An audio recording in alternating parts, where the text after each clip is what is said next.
Hello, my name is Jacob Gearing and I'm currently doing my level 3 apprenticeship at Benz, Midlands Truck Van Ltd.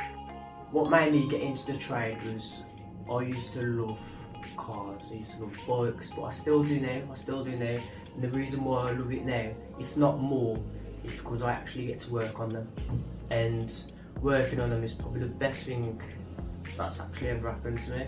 It makes me want to get up out of bed and come to work because that's how much I love the trade. First started on cars, done that for about 2-3 years, and I thought, you know what, I actually want to change, and that's when I discovered Mercedes-Benz Midlands Truck Van. It was a difference for me because I've never really worked on vans, but it was the same outlook as it was on a car, so anything that I've learnt from a car I just passed on to a van, including your services, general repairs. As soon as I got into the workshop, I immediately loved it. It's been a roller coaster of a journey.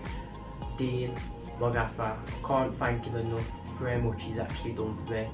He's helped me out as much as he can, he's gone the extra mile, and I can't fault him for that, honestly.